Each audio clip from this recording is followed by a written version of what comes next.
Olá, sejam todos muito bem-vindos à Investigação Criminal. Eu sou Carla Albuquerque. Tenho hoje aqui comigo duas pessoas que eu gosto muito. Uma é o Dr. Christian Costa, psicólogo forense, o rei do criminal profiling. A doutora Alessandra Girardi, advogada criminal, que conhece profundamente, né, esses casos do submundo do crime. E a gente vai trazer para vocês hoje o caso que ficou conhecido como o Maníaco de Guarulhos. A gente vai trazer o Leandro Basílio Rodrigues. O Leandro Basílio Rodrigues se encontra preso desde 2008, mas ele cometeu uma sequência de crimes horríveis. Mas eu vou passar a bola aqui, né, para o nosso querido amigo Christian Costa, que vai nos explicar que caso é esse, doutor Christian. Eu sempre começo com a palavra infelizmente. Infelizmente, mais um caso de um criminoso em série no nosso país. Mas antes, queria agradecer mais uma vez o teu convite, Carla, a presença aqui com a minha amiga, a doutora Alessandra, para podermos discutir. E sempre que a gente discute um tema com tal relevância, nós tentamos contribuir com raciocínio, com pensamento, com as opiniões do público. Obviamente, nós não somos, como eu sempre digo, os detentores da verdade absoluta, mas a partir da nossa prática, dos nossos estudos e da nossa função, no meu caso como psicólogo criminal, a doutora Alessandra como advogada criminal e você como jornalista também da área criminal, procuramos entender fenômenos que fizeram com que um jovem saísse de Minas Gerais, passasse por mais dois estados, Rio de Janeiro e São Paulo, deixando várias vítimas. O número exato de vítimas do Leandro, eu lembro que em 2008, quando o Leandro foi preso, havia um relato, a partir de informações muito seguras que nós temos, havia um relato de 53 vítimas, mas não foi comprovado isso. Então, segundo ele, havia 53 vítimas, somando Minas Gerais, Rio de Janeiro e São Paulo, entre estupros e homicídios. Mas no final ele acaba sendo ligado diretamente a 6 homicídios. A história do Leandro é uma história como de muitos criminosos no Brasil. Lembrando que o ser criminoso, o estar criminoso, o cometer crime, não é em função de uma genética específica, de uma personalidade específica, de um comportamento específico, mas é a partir de uma série de repertórios comportamentais que alguém decide cometer um crime. E a história dele começa, inclusive, com a droga. É muito significativa a droga na vida do Leandro. Ele, com 13 anos de idade, já usava cocaína e maconha. Drogas pesadas. Drogas mega pesadas, principalmente para um garoto de 13 anos. Idade essa, 13 anos, do rapaz que entra e mata uma professora na escola aqui na cidade de São Paulo. Foi o que aconteceu na semana passada. E Leandro tinha 13 anos quando começou a usar cocaína e maconha. Aos 15, ele soma uma droga a mais, que é o crack. O Leandro, ele vivia com os pais, ele veio conhecer o pai dele, ele tinha 12 anos de idade, até então ele não conheceu o pai. O pai, segundo relatos do próprio Leandro, era um alcoólatra, uma pessoa complexa de conviver, uma pessoa agressiva, e em algum momento ele diz que esses pais não o maltratavam. Inclusive, quando o Leandro é indagado sobre a infância dele, ele relata: eu não fui maltratado, meus pais conversavam, meus pais procuravam não me agredir. E ele estudou até a 7ª série. No colégio, o Leandro gostava de estar na escola, segundo relatos dele, mas tinha dificuldade de prestar atenção. Ele era muito ativo, não conseguia se concentrar nas atividades. No entanto, ele conseguia se controlar e não ter eventos de brigas físicas no ambiente escolar. Então, os eventos de briga eram fora da escola, e ele diz porque ele não queria ser expulso naquele momento. Mesmo assim, ele não progride na vida acadêmica dele, chegando até a 7ª série, Alessandra. Então, ele não passa disso e abandona, e ele relata: eu abandonei os estudos em função das drogas. Ele não conseguia mais se concentrar, ele não conseguia manter um ritmo, manter um horário, manter uma disciplina, e começou a fazer pequenos furtos também em função disso. Nesse momento, ele é apreendido por uma unidade de menores, e lá fica. Então, ou seja, a carreira criminosa, a versatilidade criminal do Leandro começa desde muito jovem, com o tráfico, com o uso de drogas, com furtos e roubos, e depois ele começa a atividade, que todo jovem vai começar, a atividade de relação interpessoal afetiva. Ele começa a namorar. E a primeira vítima dele, fatal, não é uma namorada. Ele estava andando em Minas Gerais e era de madrugada, ele tinha usado droga, e ele se concentra mais na utilização do crack, vê uma jovem numa parada de ônibus ali, já indo para indo trabalhar, de madrugada, mas já para amanhecer, ele vai, quer assaltar. O objetivo primário dele é assaltar essa jovem, arrasta ela, e como ela começa a gritar, fazer muito barulho, e ele com medo que alguém identificasse, o prendesse, etc., ele sufoca e acaba matando essa jovem. É a primeira vítima. A segunda vítima do Leandro é uma namorada. Então, quando muitos relatos apareceram que o Leandro ele era um caçador, houve um momento que isso foi verdade, mas a maioria das mulheres que ele matou, ele tinha uma relação de proximidade, usavam drogas com ele. A ampla maioria que ele estuprou e matou. Algumas não, mas a ampla maioria sim, desde Minas Gerais. E a segunda vítima dele, que é uma namorada, ela também, há relatos, segundo ele, que ela trabalhava como garota de programa e que ele viu ela saindo do carro de um cliente. Ele teve uma noite normal com ela, tiveram relações, jantaram, etc. E, no meio da madrugada, ele lembra do que ela tinha feito, acusa ela de traição e também a sufoca, levando ela a óbito. Segundo ele, naquele momento, os primeiros relatos dele, ela fica 3 dias morta. Ele fica usando o crack do lado dela durante 3 dias. Relatos do Leandro em relação à segunda vítima. E a partir dali ele começa a buscar mulheres com perfil mais específico. Ali nasce efetivamente um criminoso em série. Bom, muito se falou do Leandro que ele odiava mulheres em função da mãe, que tinha traído o pai. Olha, ele fala nas suas entrevistas sobre isso, mas ele fala muitas coisas em muitos momentos. Como vários criminosos em série, ele tem a oportunidade de se defender, de não produzir provas contra si, mesmo quando são profissionais da área da saúde ou delegados de polícia entrevistando ele. Mas isso é contraditório, porque as entrevistas dele, as primeiras entrevistas do Leandro, ele não traz essa informação. Ele traz a informação de uma família, lembrando que ele conheceu o pai só aos 12 anos, que ele teve uma vida normal, que ele estudou, que a mãe era uma mulher responsável com ele, e ele não conhecia o pai. Então eles já haviam se separado. Então essa narrativa, jogando para cima da mãe a responsabilidade, para cima da mulher, na minha opinião técnico-científica, é inadequado. Isso não aconteceu.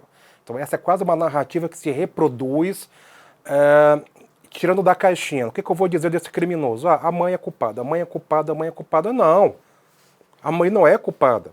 O ato criminoso é um ato da decisão unilateral dele. A história dele, ele não vai ficar revivendo isso o tempo todo. Isso é uma narrativa que começa nos Estados Unidos, anos 60, 70, principalmente, com o advento da sociopatia, onde elementos culturais, sociais eram responsáveis e que traumas e maus tratos na infância configurariam como uma gênese do crime. Hoje sabemos que não é bem assim. E repito, a própria narrativa do Leandro em ambiente penitenciário é outra, ele traz outros elementos. E me chama a atenção isso, cara, pela minha experiência em ambiente penitenciário, ali é o momento desses indivíduos se fazerem de vítimas, de negarem o crime. Só que o Leandro, ele não tem esse comportamento. Ele assume, no primeiro momento ele assume. Aconteceu isso, nesse momento, dessa maneira, mas dentro desse repertório comportamental do Leandro, algo me chama a atenção. O Leandro culpava as vítimas, inclusive após matá-las, de olhar e pensar, a culpa é sua, olha o que você me fez fazer com você. Então, a agressão, a violência e a falta de autodeterminação e autocontrole, Alessandra, ainda ele atribuía essa responsabilidade às vítimas. Ele lembra um pouco do Ted Bundy, né? Porque o Ted Bundy também, ele não se colocava como culpado daquelas situações, né, da morte daquelas mulheres nos Estados Unidos, né? E ele usava, né, dessa artimanha, desse artifício de, lógico, de enrolar, de contar versões, de criar confusão, tanto que demorou muito tempo, né, até que aí um agente especializado do FBI conseguisse tirar a confissão dele, né, das mortes de todas aquelas mulheres, porque todo o tempo ele jogava, né? E faz parte do comportamento manipulatório desses indivíduos. Eles têm vários repertórios comportamentais e várias narrativas a partir do crime. Muitos crimes são planejados, alguns foram de impulso, e ele criou uma zona de conforto. E a zona de conforto pode ser modificada pelo modus operandi desse indivíduo. Mesmo na área geográfica, essa área geográfica pode ser alterada. Exclusivamente, a área geográfica não pode ficar ligada ao local que mora, ou somente ao local que trabalha, ou ao local que se diverte. Há uma triangulação em relação à zona de conforto de um criminoso em série. Ela pode se modular, ela pode se alterar ao longo do tempo. Então, principalmente para o Leandro, que ele sai de Minas Gerais, ele vai para o Rio de Janeiro, ele vem para São Paulo, se estabelece na cidade de Guarulhos. Então, a zona geográfica dele tem alterações, inclusive, no ambiente cognitivo. Quando o indivíduo comete um crime e quer levar a sua vítima para a zona de conforto, ele tem que saber o que acontece ali. Se tem pessoas, qual horário que ele pode agir, qual é o horário que tem menos movimento. Então, é um ambiente que ele passa muito, que ele conhece. Então, isso é zona de conforto. Mas a zona de conforto pode ser modificada sim. Já há estudos que demonstram isso. E é o caso do Leandro. Ele modificou a zona de conforto dele, ele modificou a área de caça dele. No entanto, ele sempre relacionava o comportamento da mulher como um comportamento inadequado por usarem drogas, mas ele usava junto com algumas, inclusive. E ele culpava a vítima. Essa questão do comportamento promíscuo de mulheres que relacionava, associava inconscientemente a mãe dele, na minha opinião, repito, não tem fundamentação técnico-científica para isso.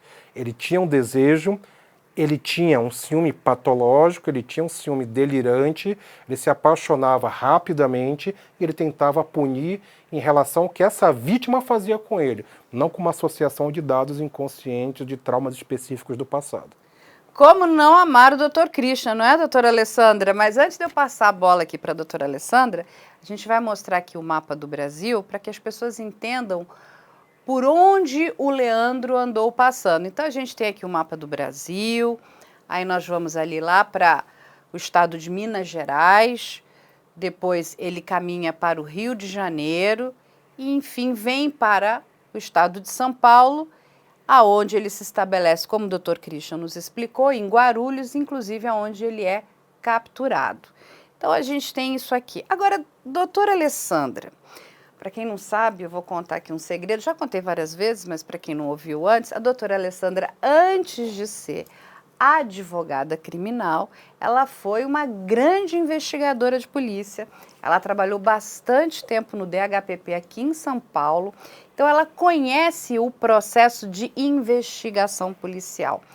Quando a gente para olhar a investigação policial, e é uma das coisas que eu particularmente, né, na área aqui do jornalismo investigativo, venho, inclusive, advogando a necessidade de nós termos um banco de perfil criminal. Porque isso não existe. E eu acho que isso acaba atrapalhando muito o trabalho da polícia, porque são muitos casos, né? E aí, quando você olha, se nós tivéssemos esse banco, talvez a resolução de alguns casos já pudesse ter acontecido anteriormente. Até porque depois a gente vai descobrir que muitas pessoas foram condenadas de forma errada pelos crimes do Leandro. Então eu queria que, antes da gente entrar até na questão jurídica, que a gente comentasse um pouco essa questão da investigação que a senhora achou do trabalho investigativo, doutora Alessandra? Carla, inicialmente eu quero aqui registrar a minha grande alegria, a honra que tenho e mais uma vez participar aqui da investigação criminal, principalmente ao lado de Christian Costa, né, uma grande referência da psicologia forense, né, pessoa a qual admiro, acompanho o seu trabalho, respeito, então é uma grande honra. E ele que, na realidade, vai brilhar aqui nessa investigação criminal, porque é um grande estudioso dessa causa. E eu tive acesso, né, também aos autos, né? Evidentemente que não posso fazer uma análise mais aprofundada do perfil do Leandro. Quem pode fazer isso é o Christian. Então, eu procurei me ater às questões justamente da investigação, como que ocorreu essa investigação, quando ele foi preso, como que esses crimes passaram a ser desvendados, Carla. E alguns pontos me chamaram a atenção, né, algumas peculiaridades dessa investigação. Para entender aqui essa série de assassinatos, né, porque uma coisa aqui é incontroverso, que ele é um assassino em série. Isso aí acho que é uníssono, todo mundo concorda que, apesar de nós não termos aqui no Brasil, na nossa legislação, a conduta do serial killer, né, propriamente dita na legislação penal brasileira, trata-se de um assassino em série, isso é incontestável. E a interrupção, Carla, desses crimes passou a partir do dia 27 de agosto de 2008.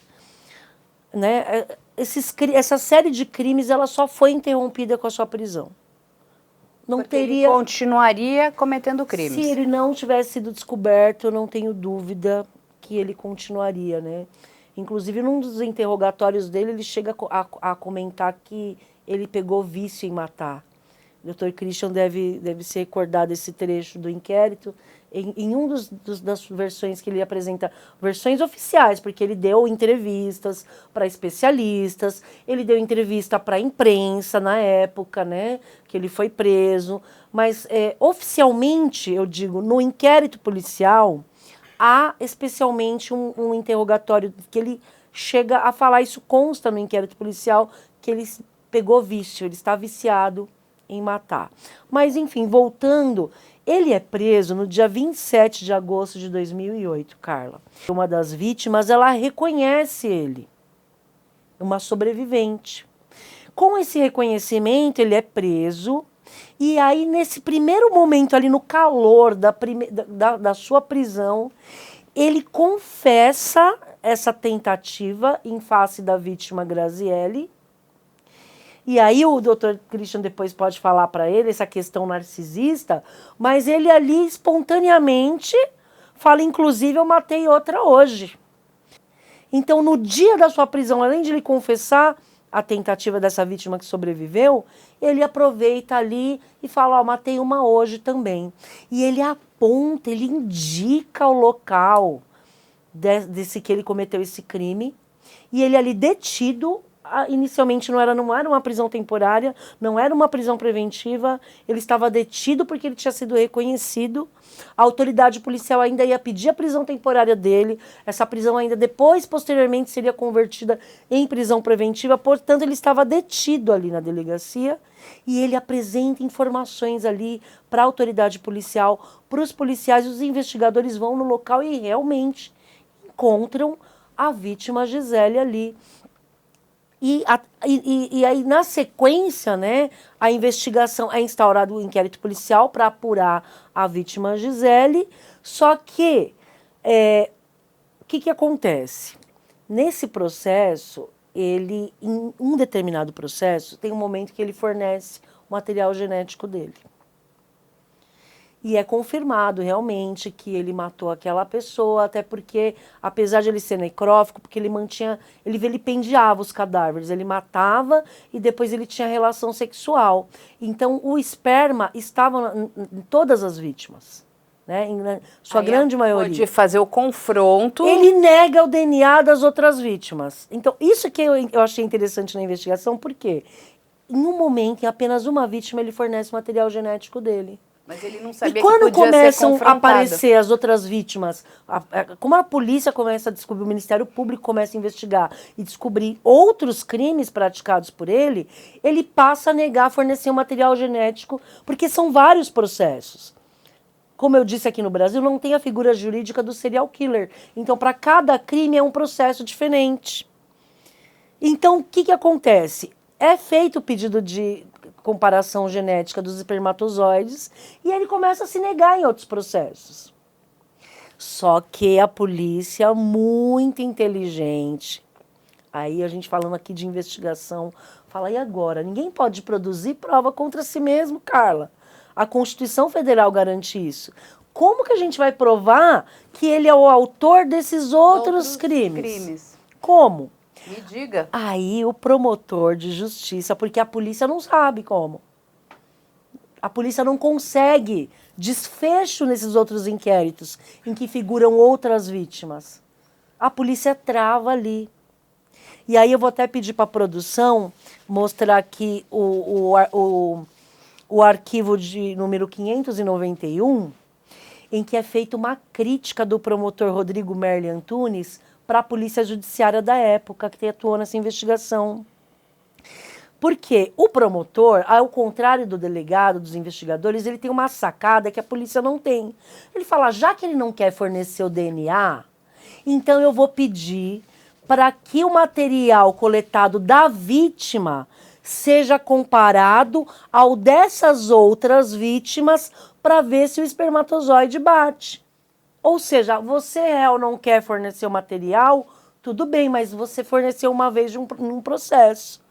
E com base nesse processo aqui, eu começo a pedir prova emprestada aqui, prova emprestada aqui, prova emprestada aqui. Parabéns para o promotor Rodrigo Merli. Aí, no documento que a gente mostra aqui de folhas 591, ele fala justamente isso, que esses laudos solicitados foram juntados pelo próprio Ministério Público, pois ao menos neste feito, se fôssemos depender somente da polícia, os inquéritos policiais teriam sido arquivados por autoria desconhecida, ou seja, falando aqui no programa... Absurdo. Justamente. Ou seja, a gente está falando aqui no programa de investigação criminal. E o que me causou mais surpresa foi isso. Quem investigou, quem descobriu, quem desvendou essa série de assassinatos em termos de investigação, não foi a Polícia Judiciária. Foi a provocação do Ministério Público atuando nos casos do Leandro, conhecido como Maníaco de Guarulhos. Muito interessante. Então, eu sempre elogio muito o trabalho da polícia, mas hoje, especialmente, eu quero elogiar a atuação enquanto promotor de justiça da causa, Dr. Rodrigo Merli Antunes, porque realmente o Ministério Público, Carla, foi excepcional no seu trabalho. E aí, só para lembrar para as pessoas, o banco de perfil genético, ele é aprovado em 2008, mas ele tem um período, né, para que todos os estados comecem a colocar os perfis e os materiais genéticos. Hoje já é obrigatório. Então, hoje ele já está, vamos dizer assim, né, tá em vento em polpa, né? É tudo muito mais rápido. Vamos lembrar aí do caso da Beatriz Angélica. Na hora que colocaram o DNA da faca, bateu com o agressor, com, né, o assassino daquela menina. A mesma coisa aqui, só que a gente está falando bem do iniciozinho do banco de perfil genético. Aí eu vou voltar aqui para o Christian, porque não adianta só ter o banco de perfil genético, a gente precisa ter o banco de perfil psicológico, do perfil do criminoso, porque quando o Christian vai nos contando, vai nos passando essas informações, olha quanta informação que é importante, que precisava estar num banco nacional também, principalmente desses agressores, desses predadores sexuais, que eu sei que é um tema que o Christian estuda muito. E quando a gente fala do Leandro, eu vi algumas entrevistas dele. Ele é uma pessoa muito fria ali, né? Ele é muito contido, ele não se descontrola, ele não, pelo menos durante as entrevistas que estão disponíveis, né, na TV, ele não mostra empatia, ele diz que ele não fez nada, ele culpa a questão ele realmente coloca a culpa nas mulheres porque elas eram promíscuas, então por isso mereciam morrer na cabeça delirante dele. Mas quando você fala que aos 13 anos ele já começou a usar drogas, né? E no primeiro momento o que ele queria era roubar e ainda não matar, mas aí quando ele é pego com 19 anos, porque, deixe claro, esse homem foi preso com 19 anos.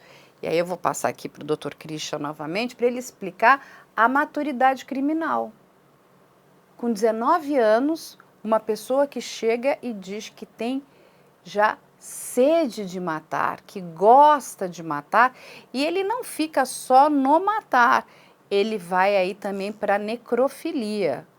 Ou seja, ele tem muitas caixinhas complicadas ali naquela cabeça dele, correto, doutor? Correto. Primeiro, te respondendo, Carla, com relação ao banco comportamental. Eu advogo a favor que precisamos de um banco comportamental para entender o modus operandi desses indivíduos e o processo decisório deles. Um banco comportamental não é um banco psicodiagnóstico, que seria até antiético e inadequado propor algo nesse sentido. Mas junto com o inquérito, junto com a investigação, é importante também, eu chamo de mapeamento comportamental, fazer esse mapeamento com esses indivíduos, porque como eles vão sair, nós temos que entender as possibilidades de proteção da sociedade. Existe o direito do preso, existe o direito do indivíduo, mas existe o direito das vítimas e da sociedade também. Sim, que são muito importantes, né? Então nós não podemos esquecer que todos vão sair. E que eles vão sair em função de uma legislação, eles não vão fugir, eles vão ser colocados em liberdade quando cumprir a sua pena. Então a gente vê números gigantes, 100 anos, 200 anos, 300 anos, 400 anos, mas ele vai ficar 30 anos preso. E vai sair, no mínimo. Quando, às vezes, pode até sair antes. Bom... Ou seja, o indivíduo com 50 anos de idade é uma pessoa jovem. Claro. O Leandro, se ele realmente... E ele deu uma entrevista, eu assisti uma entrevista dele, ele tem convicção que em 2038 ele está na rua. Eu vou sair em 2038, ele fala.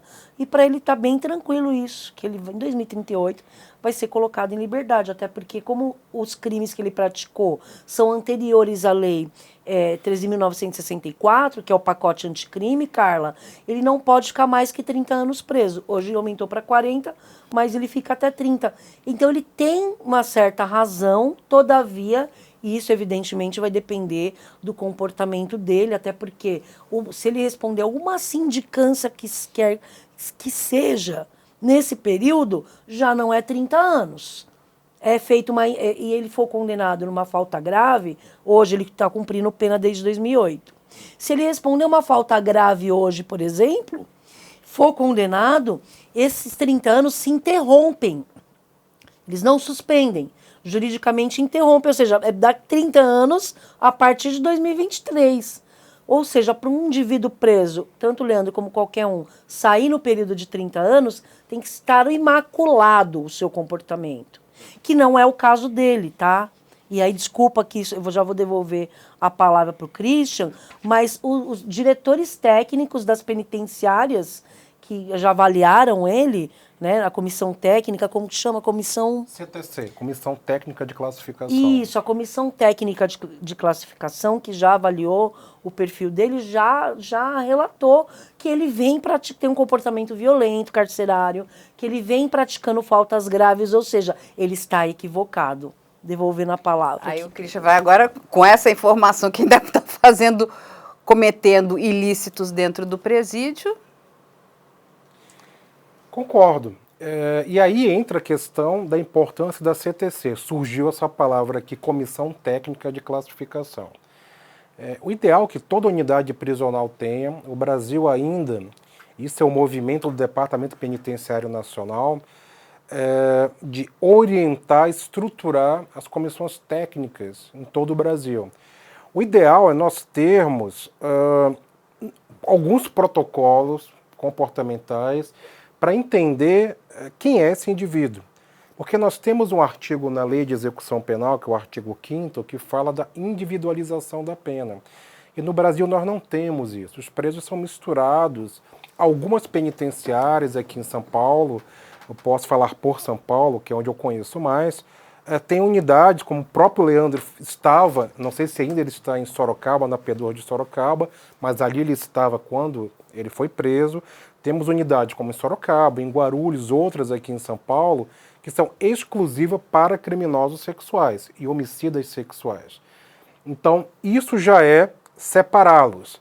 Mas nós precisamos também separar indivíduos com psicopatia, indivíduos com outros quadros de maturidade criminal, e aqui chega essa palavra maturidade. Eu, no meu trabalho, ao longo da minha vida acadêmica e na minha prática profissional, eu desenvolvi uma terminologia chamada de maturidade criminal. Então, quando eu olho para uma cena de crime que é dita como organizada, eu digo que é uma cena de crime de um indivíduo com maturidade criminal. Quando eu olho para uma cena de crime que é delimitada como desorganizada, eu vejo o indivíduo com um processo de amadurecimento criminal. Quando a gente olha para as cenas de crime do Leandro, a gente vê um indivíduo com maturidade criminal. Um indivíduo que está no controle, sabe o que está fazendo, gosta do que está fazendo, sente prazer com aquilo e o comportamento dele é muito egocentrado, ele é extremamente narcísico, ele se apresenta dessa maneira nas suas entrevistas. Não à toa, não me surpreende quando a doutora Alessandra traz a informação que o comportamento carcerário dele não é bom, é quase inadequado, para não dizer péssimo. Então, ele não tem como se submeter a regras. Um indivíduo que começa a cometer crimes muito cedo, ele vai amadurecendo criminalmente.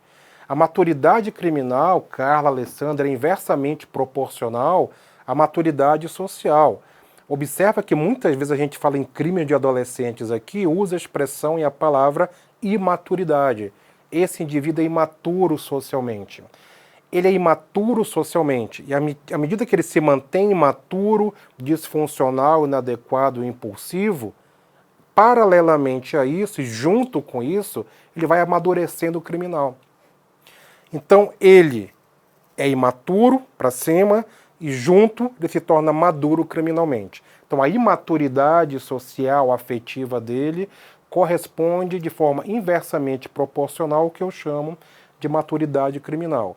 Então, como ele começou a carreira criminal dele muito jovem, ali com 13, 14, 15 anos, ali se estabelece uma imaturidade social, uma violação de regras, uma impossibilidade, uma impotência moral para se submeter a regras, normas e leis.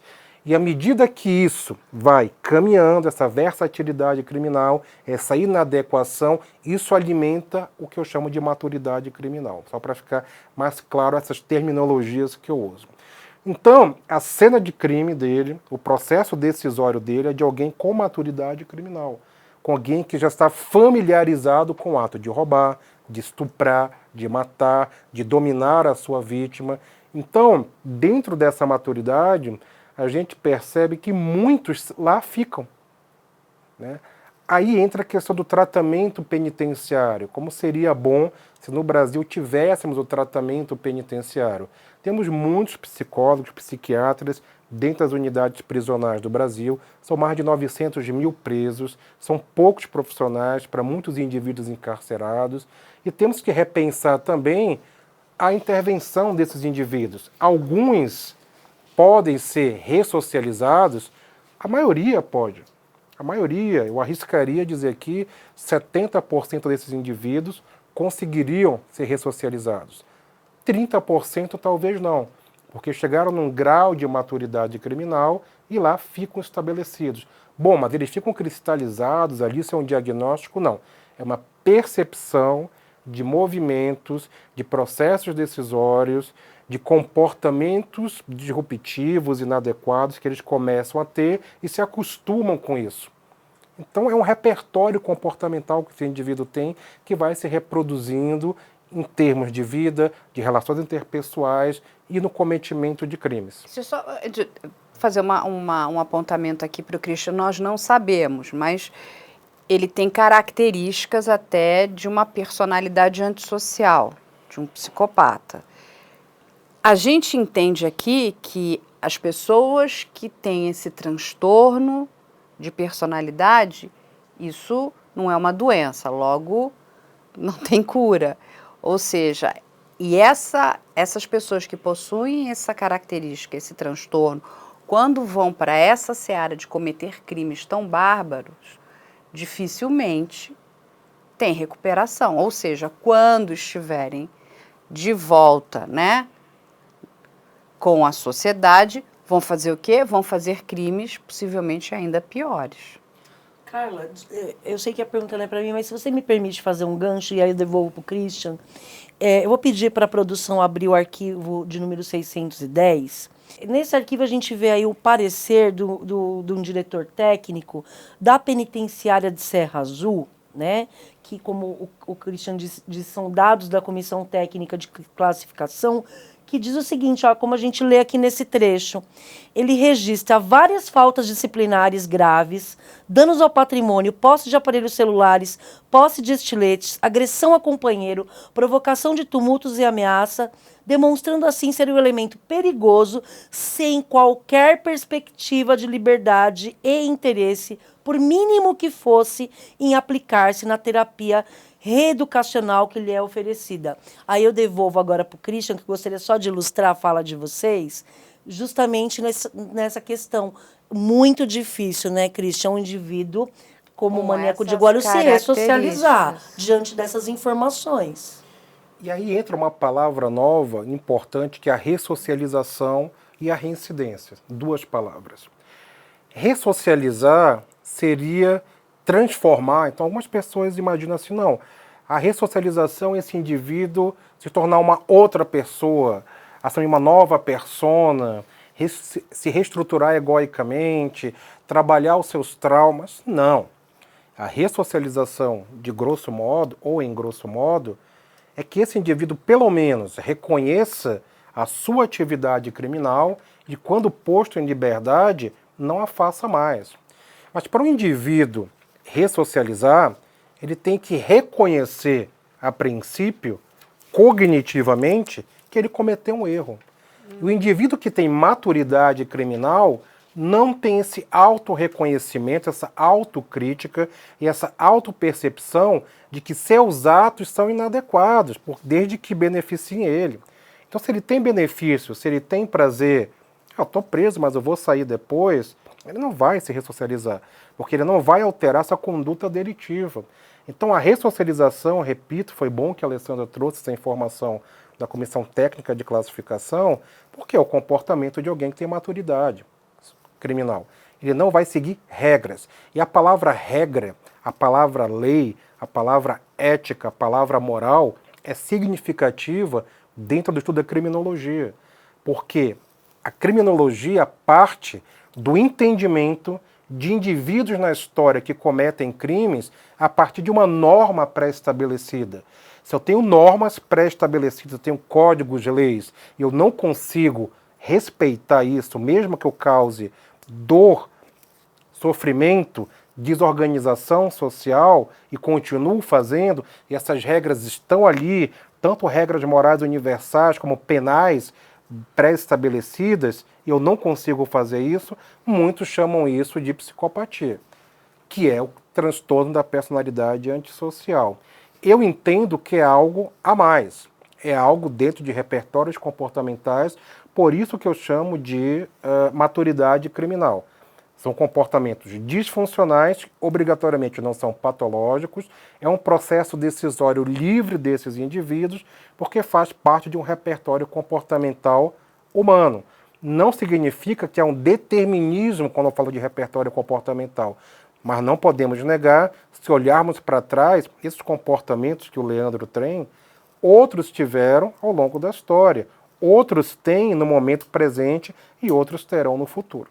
Não, são duas coisas que a gente precisa realmente. Uma, ter uma lei específica para esse tipo de criminoso que tem esse perfil, né, que tem o transtorno antissocial, porque não é possível. Isso aí não tem a menor condição de voltar a conviver em sociedade, né? Então, assim, a gente precisa pensar, os nossos, né, legisladores precisam parar e se debruçar em cima desse assunto, porque isso é uma demanda da sociedade, não é de hoje. São pessoas, como o Dr. Christian aqui muito bem colocou, perigosas. A periculosidade dessas pessoas é muito alta. É muito alta. E aí, como é que você vai colocar essa pessoa de volta? Ele fala, eu gosto de matar. Uma pessoa que fala isso, né, ele expressa. Né, e mesmo que fosse uma brincadeira, isso não se brinca com isso. Isso é um ponto. E a outra questão está mais do que na hora da gente ter esse banco de perfil criminal para que a gente possa entender exatamente o modus operandi, principalmente desses assassinos seriais, né? Como esse banco não poderia ajudar, né, a nossa federação. A gente está num país de dimensão continental. Mas eu tenho uma pergunta boa aqui para a doutora Alessandra. Doutora Alessandra, lendo o processo, me causou assim uma estranheza, né? Porque a gente lê o processo, tá? A gente recebe o processo, a gente lê o processo. E aí tá aqui nas folhas 585, 586 do processo, uma figura que me causou uma estranheza, que é a senhora Ilana Casoy. Ilana Casoy, ela é uma escritora, ela é administradora de empresas, mas esse é o currículo que eu conheço dela. Aí ela entra no processo para atuar como perita na acusação, e aí começa um show de horror. Gente, é um show de horror, porque uma das vítimas, a Vanessa Kimura, né, que foi vítima do serial killer aqui, né, do maníaco de Guarulhos, e inclusive foi encontrado DNA dele dentro da vítima. Essa senhora, eu preciso ler isso, eu vou ler. Claro. Ela diz o seguinte, que ela não é vítima, ou seja, entra, ao invés de ajudar, acaba atrapalhando. E eu já vou fazer qual é a minha pergunta, mas antes eu preciso ler algumas coisas aqui, né?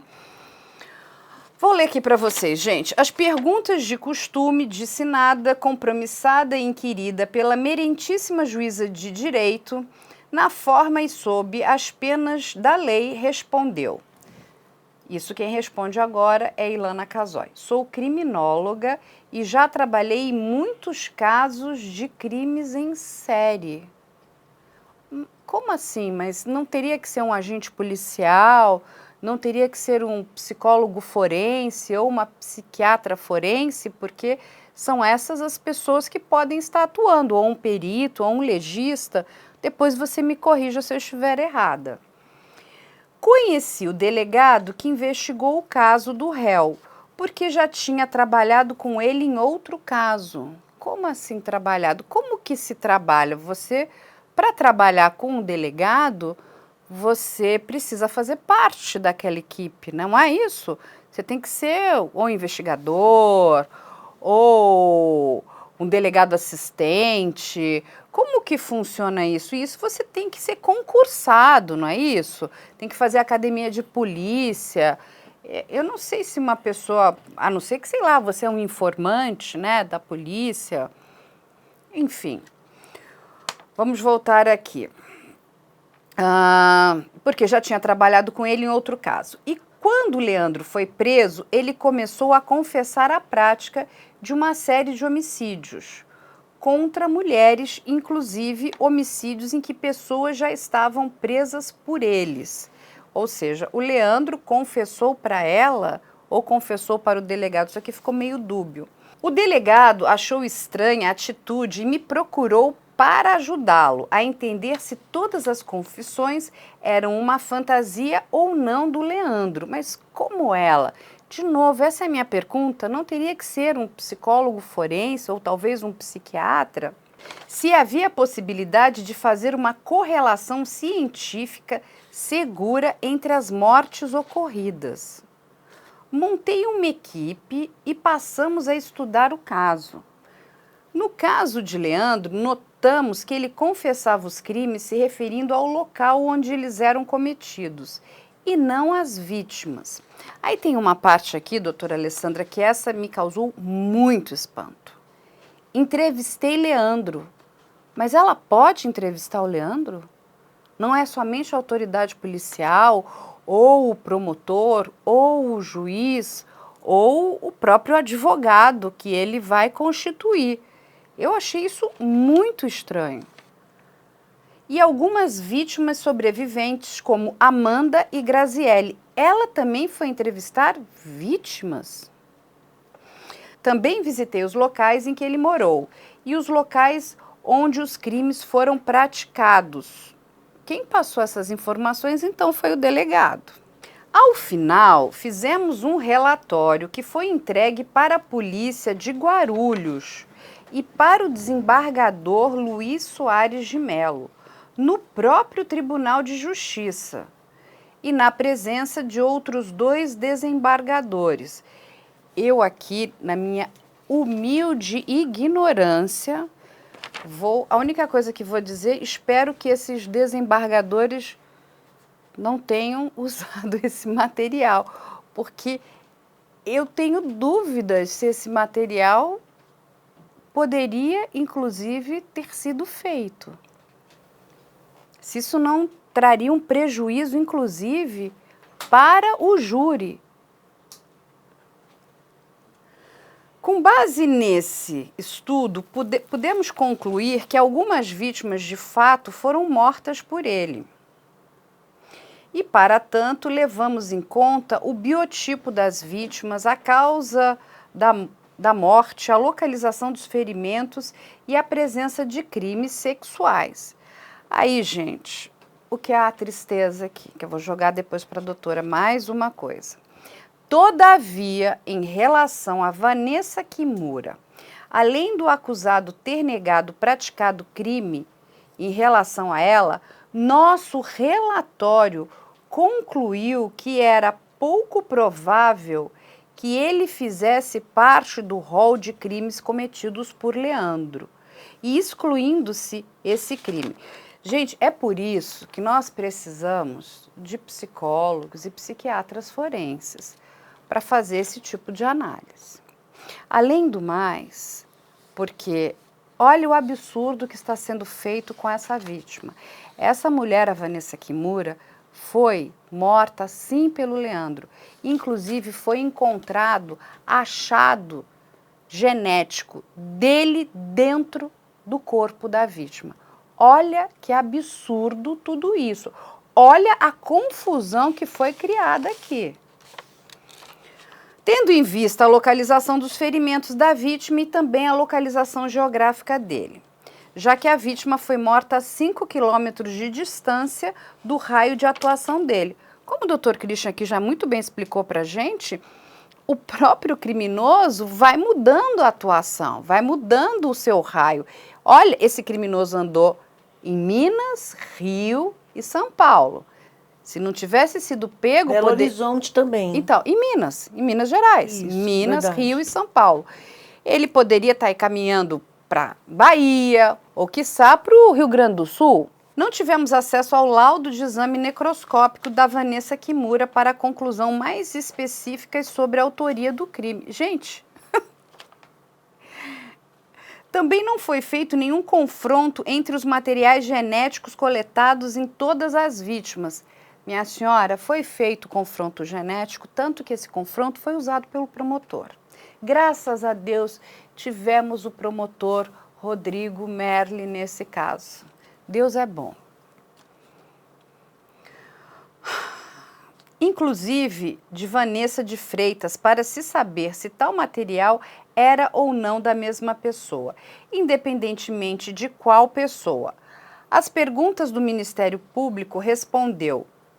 Olha só, gente, agora, não sou ligada a nenhum órgão público, não faço parte do IBCCRIM, meu trabalho nesses casos é gratuito. Algumas vezes escrevo alguns livros ou artigos científicos em relação a eles. Gente, olha o que ela falou. Não sou ligada a nenhum órgão público. Para você fazer parte da polícia, você precisa ser concursada. Doutora, me explica, porque é assim, nitidamente a gente vê tantos processos que sofrem nulidades, e aí a gente tem aquele sentimento, aquela coisa horrível, né? Olha o que a gente está passando agora com a Boate Kiss.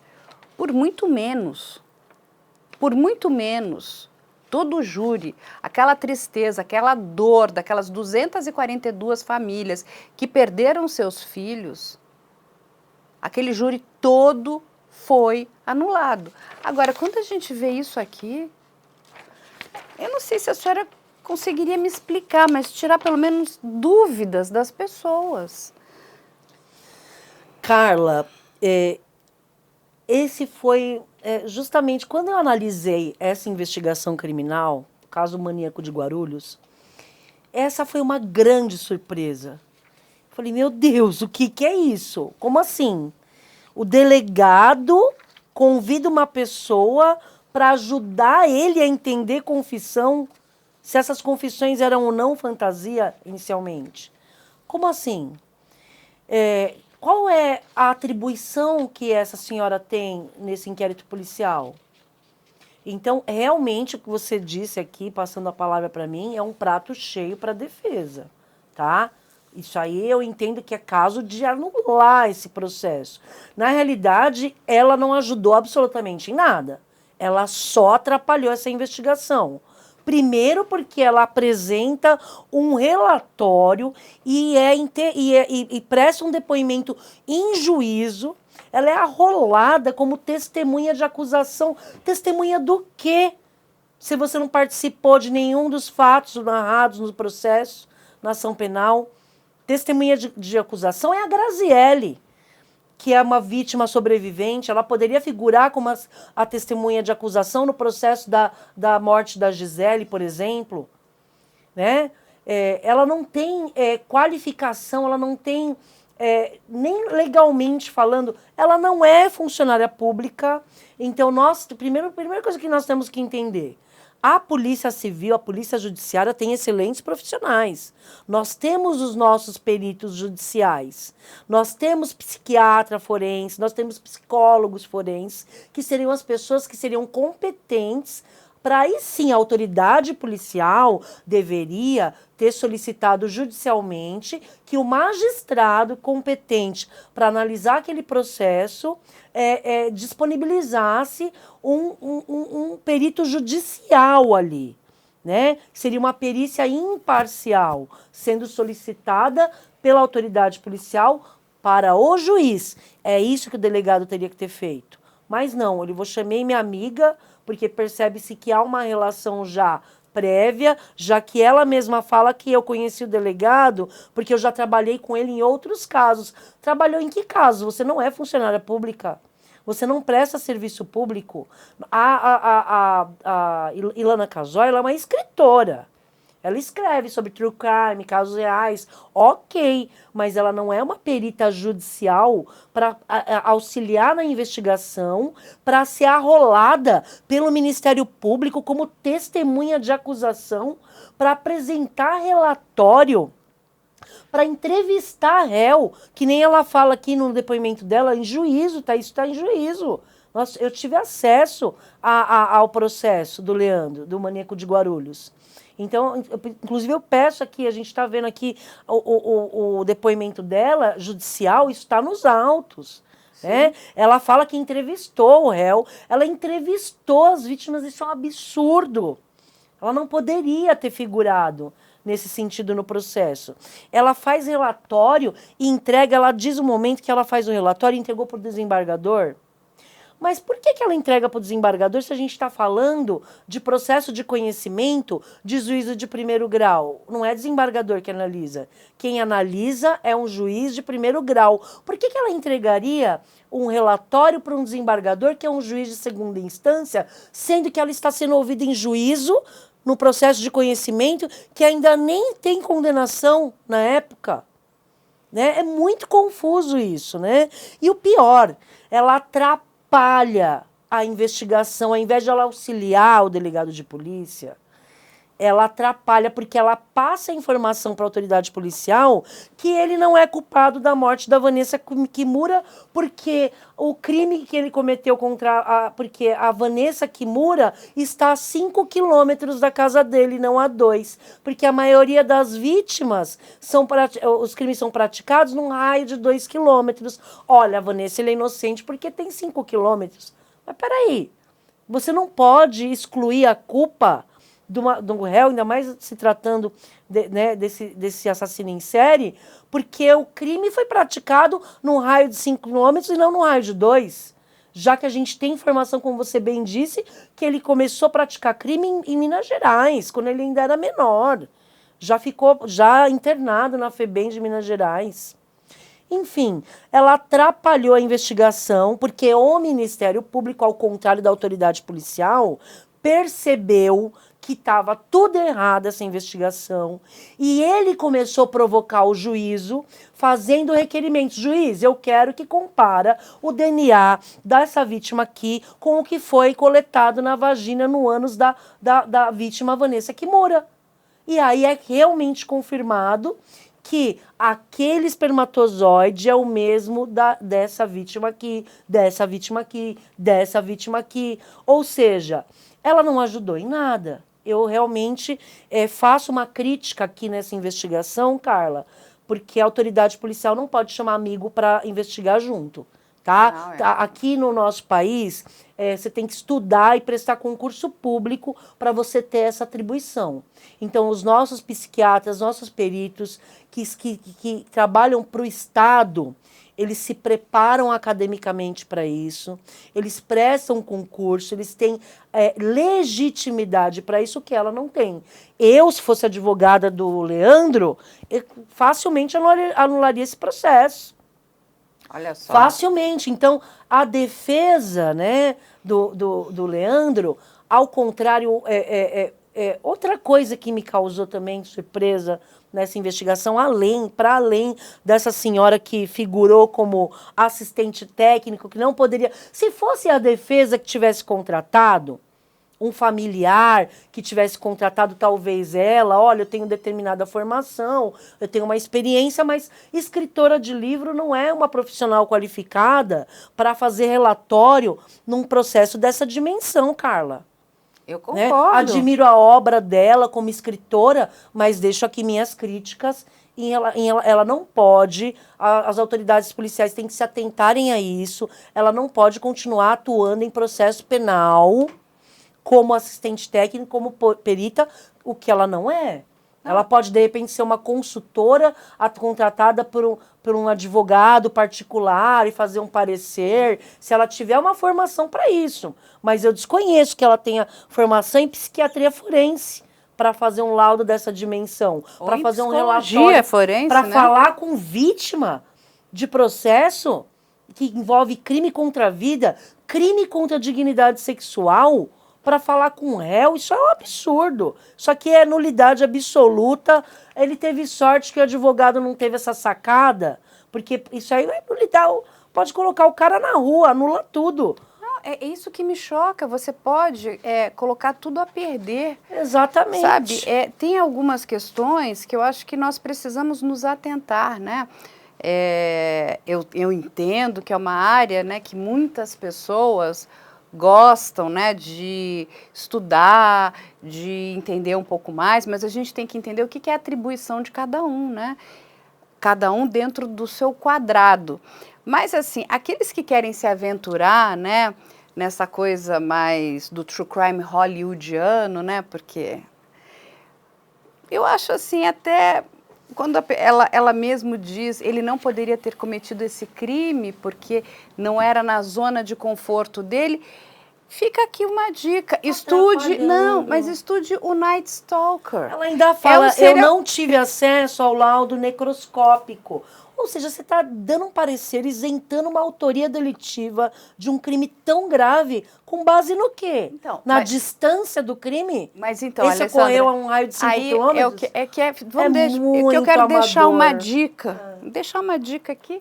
Tem um serial killer bastante famoso, o Christian conhece também, é conhecido nos Estados Unidos como Night Stalker. E ele cometeu todo tipo de crime. Ele cometeu homicídios, né? Vários. Ele era um serial killer.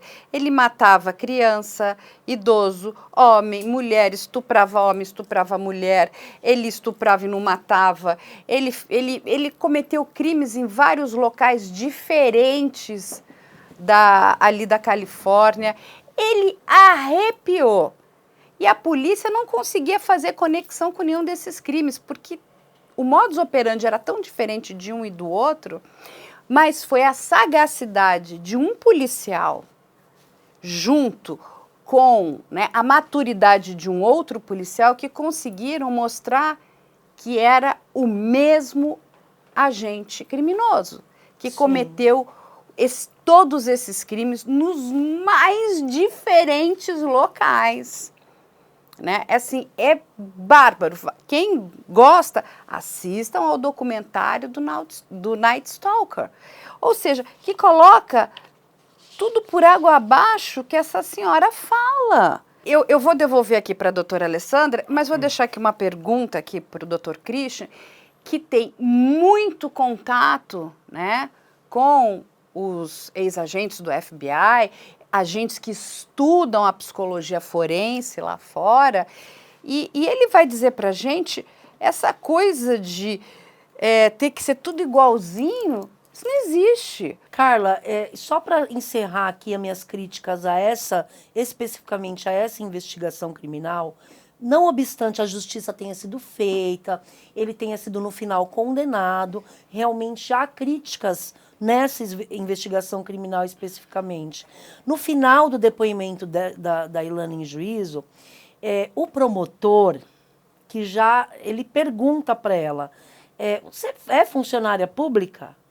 Ele encerra as perguntas no plenário, perguntando, você é funcionária pública? Ela fala, não, eu não trabalho em nenhum órgão público. Ele pergunta, você faz parte do Instituto Brasileiro de Ciências Criminais, que é o instituto que pesquisa, né, as questões relacionadas às ciências criminais. Ela fala, não, eu não faço, inclusive a qual eu também faço parte, o Instituto Brasileiro de Ciências Criminais. Ela diz, também não faz parte do IBCCRIM. E aí ela responde, não, na verdade, meu trabalho é gratuito, eu não estou ganhando nada para isso. Eu escrevo alguns livros. Peraí, então o seu trabalho não é gratuito. Você tem um interesse aqui em ter acesso a esse processo para escrever seus livros. Porque se ela escreve sobre true crime, sobre casos reais, como que ela tem acesso a isso? Mas uma coisa é você tem que pedir. O juiz poderia até autorizar. Olha, ela pede para a autoridade policial, olha, eu sou uma pesquisadora, eu escrevo livros. Você permite que eu tenha acesso aos autos para eu analisar o caso, escrever sobre isso? O juiz pode até autorizar excepcionalmente, mas não na qualidade que ela atuou como assistente técnica. Entrevistando o réu, vítima, fazendo relatório e o pior, tumultuando, atrapalhando essa investigação. Porque se não fosse o trabalho do Ministério Público, a autoria do crime de Vanessa Kimura até hoje não teria sido descoberto, porque ela relata lá e exclui ele da culpabilidade em relação a essa vítima. Então, só para encerrar aqui, já vou devolver para o Christian, essa é a minha principal crítica nesse processo, foi a atuação da senhora Ilana nesse caso absolutamente ilegítima. Não, parabéns novamente ao promotor Rodrigo Merli. Que bom que você estava nesse caso para não deixar, né, que esse caldo entornasse, porque eu fiquei um tanto quanto estupefata. Eu acho que essa é a palavra correta. como a gente levantou aqui, que diz o seguinte, um serial killer, ele é obrigado a ter um modus operandi? A gente sabe que não é, Christian? Só explica isso um pouquinho para as pessoas, para que a gente, né, tire esse véu do desconhecimento. O modus operandi, que eu prefiro chamar de processo decisório, ele vai se modelando a partir das decisões do cometimento do crime. Do tipo de vítima, do horário que ele atua, do tipo de violência empregada na ação. Então isso pode ser modulado, isso é um organismo vivo, o processo decisório é um organismo vivo. Então ele pode decidir estuprar, matar, mas tem que ter os meios. Quais os meios? Como ele vai chegar na vítima? De qual maneira? Como é que ele vai dominar essa vítima? Qual será o local do crime? Então, o processo decisório perpassa antes do crime, no momento do crime, aí entra a zona de conforto de alguns criminosos. Nos criminosos em série é quase uma regra. E o que ele faz após o crime? Como é que ele age após o crime? Ele se arrepende? Ele vai se denunciar, ele conta para alguém, ele tem uma vida normal. Tem casos que eu atuei de que ele enrolou a vítima, não ele, não Leandro, mas outros casos que ele enrolou a vítima num tapete, jogou por uma ponte, foi assistir um jogo de futebol, tomar cerveja e comer um churrasco. Isso 10 minutos após jogar a vítima, que a vítima sobreviveu, denunciou essa pessoa. Então, o processo decisório, ele é, repito, um organismo vivo. Então, alguns entendem isso como modus operandi, como modo de agir para chegar na vítima. E eu, repito, antes, durante e depois. Pode ser modificado? Pode. Pode ser alterado áreas de atuação desse indivíduo, áreas de ataque desse indivíduo? Também pode. A história mostra que criminosos em série tem essa modulação, essa modificação. Eu entendo o Leandro como um indivíduo com maturidade criminal, um indivíduo que deve ser acompanhado, que deve ser observado dentro do sistema penitenciário. Advogo novamente a necessidade da individualização da pena. Esse indivíduo, como outros com essas características, vão sair. É constitucional o direito deles saírem. E o que vamos fazer com Leandros fora da prisão? Então, a minha angústia é essa, né? O meu trabalho, a minha pesquisa é com a reincidência criminal. E perceber que a reincidência criminal no Brasil é muito alta. São muitos estudos sobre a reincidência criminal e cada estudo traz um dado diferente, um método diferente de pesquisa. Mas todos são unânimes em dizer que a reincidência existe em grande proporção, em grandes números. A violência social no Brasil não é caracterizada por criminosos em série. Então nós não temos um homicida, não temos um Leandro brotando, um maníaco do parque brotando, um Chagas brotando, um Chico Picadinho brotando, um maníaco do parque brotando todo dia. Mas eles existem, muitos estão em ação, muito menos do que os estupradores em série. Estupradores em série no Brasil, na minha modesta opinião, é o grande fenômeno no Brasil, é o crime sexual em série.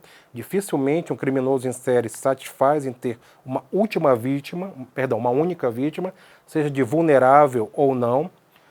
É uma preocupação. Então, a minha angústia, o meu trabalho é a partir do movimento desses indivíduos que vão sair e que estão saindo e que podem, infelizmente, ter novas vítimas, buscar novas vítimas, caçar novas, porque são caçadores, são predadores.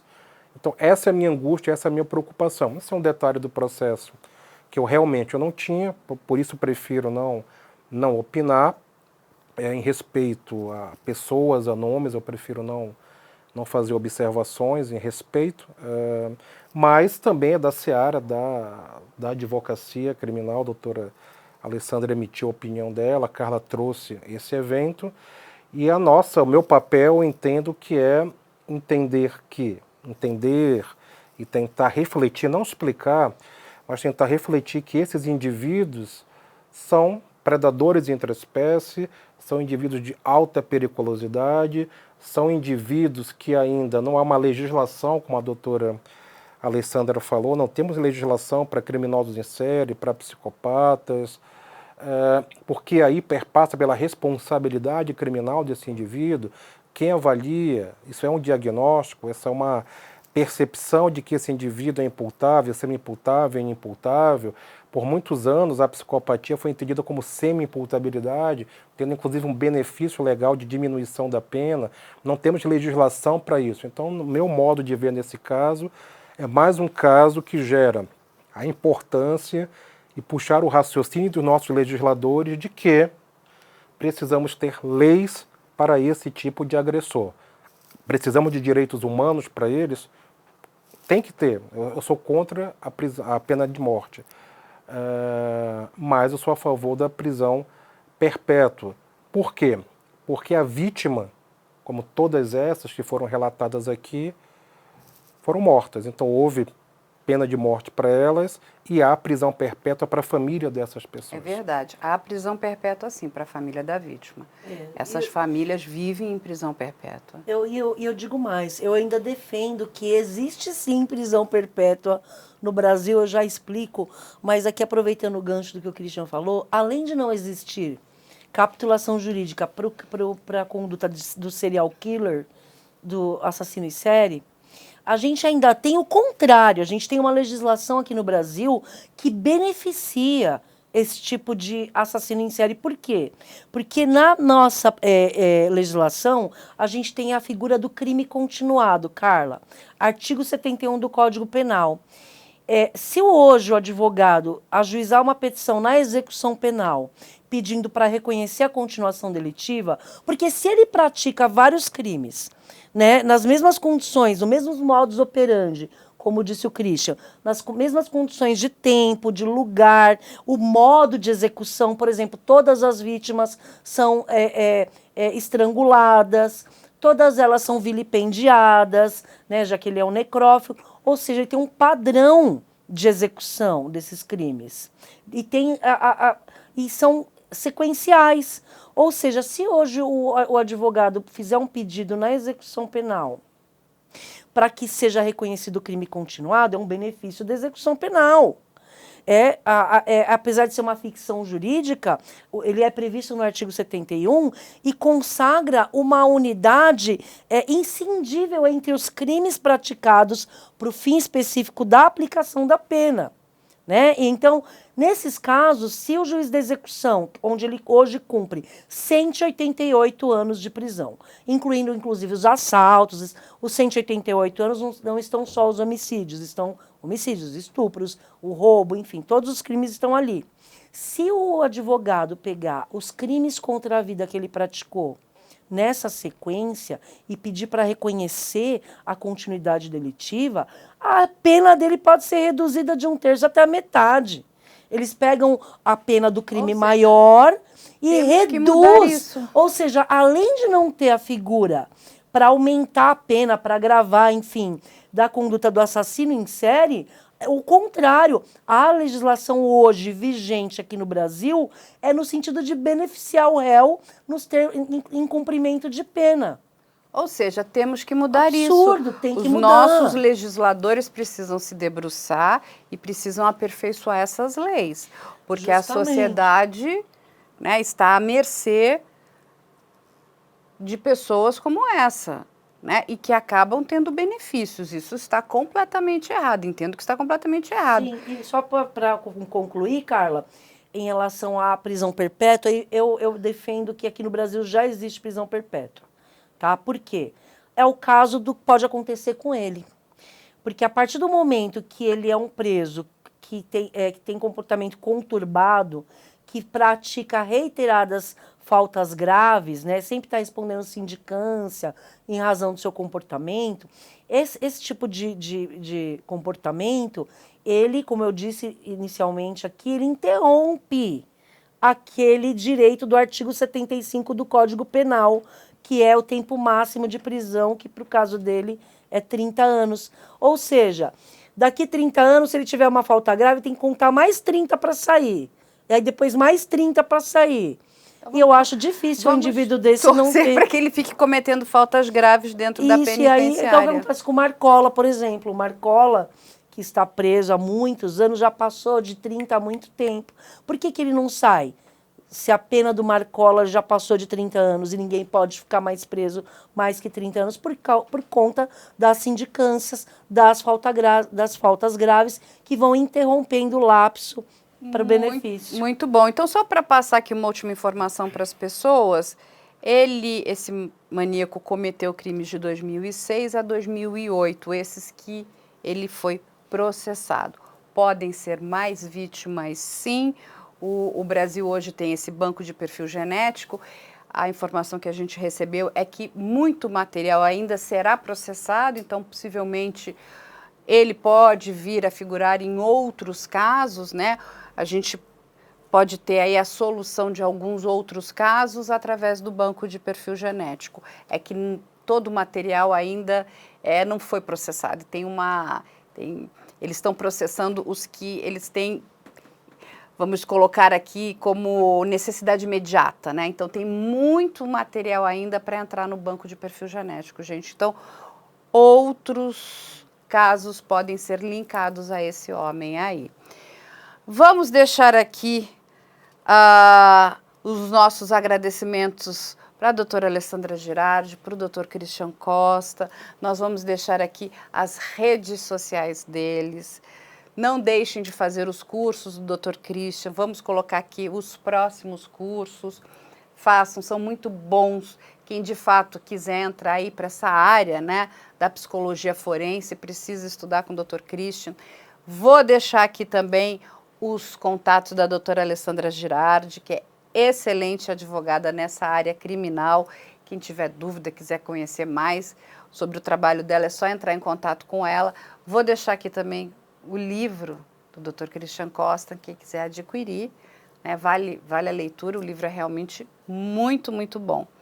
E, gente, vai ficar aqui também as nossas redes sociais. Quem quiser entrar em contato conosco já sabe o e-mail op@medialento.com.br. E a gente aguarda vocês na próxima semana com mais uma investigação criminal. Muito obrigada pela generosidade do tempo de vocês.